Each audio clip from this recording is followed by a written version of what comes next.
கும்பகோணம் அருகே திருவிடைமருதூரில் பாரதிய ஜனதா கட்சி சார்பில் மதுரையில் வருகின்ற 22ஆம் தேதி முருக பக்தர்கள் மாநாட்டில் திருவிடைமருதூர் பகுதியில் இருந்து 100 வேன்களில் 2000த்திற்கும் மேற்பட்டோர் கலந்து கொள்வது என தீர்மானிக்கப்பட்டுள்ளது. கும்பகோணம் அருகே திருவிடைமருதூர் தாலுகாவில் மதுரையில் இந்து முன்னணி சார்பில் வருகின்ற ஜூன் 22இல் முருக பக்தர்கள் மாநாடு நடைபெறுகிறது. இந்த மாநாட்டில் தமிழகம் முழுவதும் இருந்து 5 லட்சத்திற்கும் அதிகமானோர் பங்கேற்கின்றனர். இந்த மாநாட்டில் உத்தரப்பிரதேச மாநில முதல்வர் யோகி ஆதித்யநாத், ஆந்திரா மாநில துணை முதல்வர் பவன் கல்யாண் மற்றும் மத்திய அமைச்சர்கள், பாஜக தேசிய நிர்வாகிகள் பங்கேற்க உள்ளனர். இந்நிலையில் திருவிடைமருதூர் வடக்கு ஒன்றியம் சார்பில் மாவட்ட ஆலோசனைக் கூட்டம் மாநில துணைத் தலைவர் கருப்பு முருகானந்தம் தலைமையில் நடைபெற்றது.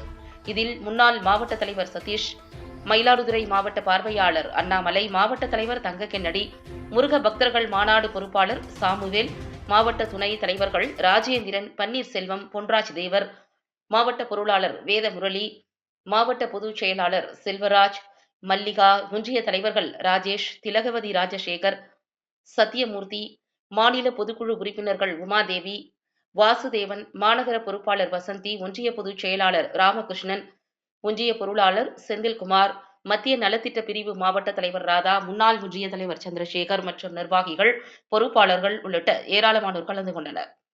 இந்த மாநாட்டில் திருவிடைமருதூர் தாலுகாவிலிருந்து 100 வேன்களில் சுமார் 2000த்திற்கும் மேற்பட்டோர் கலந்து கொள்வது என தீர்மானிக்கப்பட்டுள்ளது.